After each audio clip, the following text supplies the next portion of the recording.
Good morning, everybody, or good afternoon, I should say. Um, this message is basically to encourage everybody who watches it and enlighten everybody who watches it to be more cautious of who they entertain and what they're around. Um, this morning, I woke up and God told me that He's giving me an eraser uh, to get rid of some nouns. And I didn't think it made much sense, but as I was watching service from Word of God this morning, um, it started to make sense. I need to get rid of a group, or I need to get rid of some people, some persons, places, and some things. Some people are around me, and I'm sure people are around you that you think are there for you, and they're really not. You have to really carefully assess the individuals and the fruit that they're producing and the lifestyle that they live, and be careful not to place yourself in their environment because it's so easy to get caught up doing what other people do because they're your people. Not that you intend to do wrong, or not that you pass judgment on them or you think you're better than them, but sometimes it's better to love people from a distance. And in loving them from a distance, you can still, be cool with them. You just have to be cautious of what you expose yourself to. You got to know yourself, or you have to know yourself well enough to know, the journey that God has your life on and the path that He has destined for you.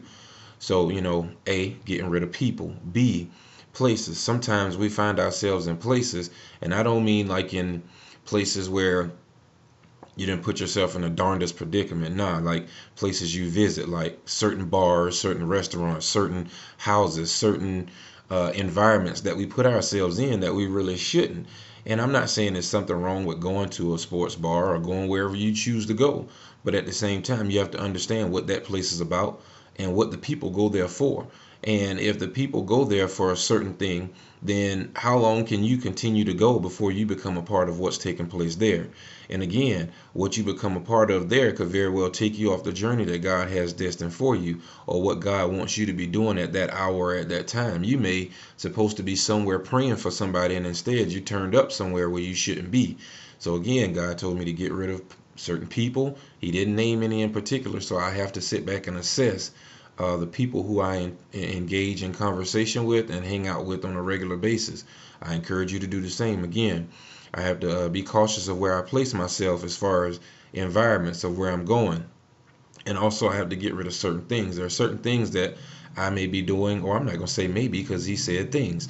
So there are things that I am doing that I shouldn't be doing and that I should change and I should let go in life, or that I'm doing currently to continue to, or to grasp everything that God has for me and what He wants me to do. I understand my calling on my life, but I can't understand the calling and fully walk in it until I fully understand who I am and what I'm doing, and truthfully what my weaknesses are. We can all say we're strong, we can all say we can do anything through Christ, but at the same time, when you get caught up in your feelings, um, and which most times we all do, when you get caught up in your feelings, man, of what you think is loyal to you, where you think your heart is at, where you think your best times are, that's what you get caught up in, and those feelings allow you to continue to walk or act or talk a certain way, and that's not what God ordained for you to be doing.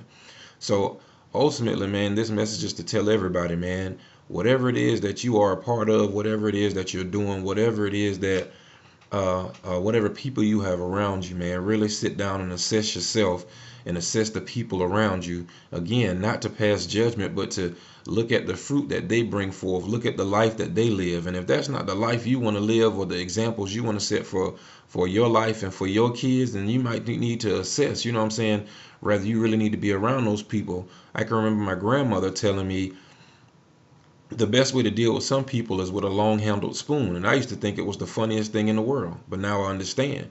Because, yes, they still can be okay people, but at the same time, everybody's not on the same trip with you. Everybody's not on the same journey with you. So the people that you may feel is on the same journey and that are your people, they very well may not be. So you have to feed them with a long handed spoon. So when you see them, you can be cool. You can chunk the deuces and you can speak.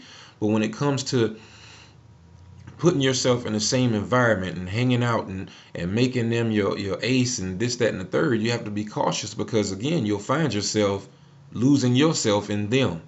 And that's not what you want to do. I mean, I'm sure people will deny that they'll lose themselves in others, but if you truly assess yourself, I'm sure you have done or still do things with people that you normally don't do. That's losing yourself in somebody else. I encourage everybody, man, today to assess their circles, man. Not just the people outside. The people outside you understand may be your enemy. It's the ones inside your circle you need to assess for real. So assess the people of your circle, man. Assess the places that you go and put yourself in, and also assess the things that you're a part of, and make sure that they are um, valid or worth. You know what I'm saying? What you're doing. Like, a long time ago, I used to be a real big clubber, but now that I think about it, like, we all know what happens in the club, man. People turn up and then someone starts to act ignorant, and all of a sudden you got fights and gunfire. I used to put myself in a position all the time, man, to be killed. Not because of something I did, but because of what I was a part of, what I was around, and what I was looking at. You know what I'm saying? So I selfishly put myself in positions to be murdered or killed for a turn up or some fun or some laughter with the homies, man. It's like, it ain't worth it, man. Really take the time to assess what you're putting yourself into, putting into your life. You don't live for yourself, man. Like, you're living for God. Like, everything we're here to do is for God, not for your personal feelings and for your personal turn up and your personal enjoyment. Let God use you, man, to the utmost, man, to the most every day. Like, don't suppress what you feel. Don't worry about fitting in. I had that problem for years, man. And sometimes I still struggle with it, to be real, wanting to fit in and wanting to be around people, man, who I feel like accept me. But at the same time, man, the people who accept me may be the very people who hinder me from where I'm going. If I trust God and I believe that God has me on this journey for a reason, why not let Him put the people around me, and the people He put around me will be the very people I need to support me in the walk that I'm taking. Now that's something to listen to right there. Think about the people you have around you. And if they ain't supporting you trying to change, man, and do something better for yourself, then guess what? Those ain't your people for real. That ain't the people you want to be around, man. You want to let God structure your circle, not you. You can structure your circle, but I promise you it'll be all about what you like. Let God structure your circle, and I guarantee you, if He structure your circle, everybody around you will pull a little bit better of a person out of you.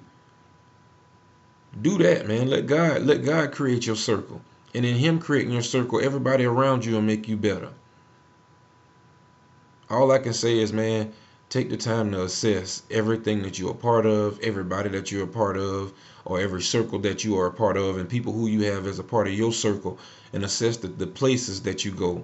And if it ain't about the betterment of you, then you and I really need to begin to think about what we're putting ourselves into and what we're being a part of. This is not to bash on anybody, not even myself, but this is to encourage and enlighten, man. What you are or what you are a part of, you will become. May not be one day, may not be 10, but eventually you'll become a part of it. They say birds of a feather flock together. Why we believe it in some instances and not all. It is what it is. You can't be around something and not become a part of it eventually.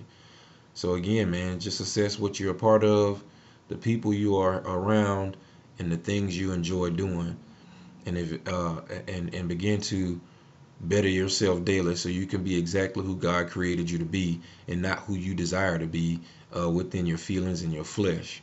God placed us here for His purpose, and let His purpose and His will be done, not yours, on earth and in heaven. I hope this message helps somebody. I hope everyone has a great Sunday, man. Enjoy football if that's what you do. Just have a great day, man, and take the time to reflect on what you're a part of, and become a better person, not only for tomorrow, but for the rest of your life and the people who you encounter, and your kids if you have any. Have a great day, man, and enjoy it.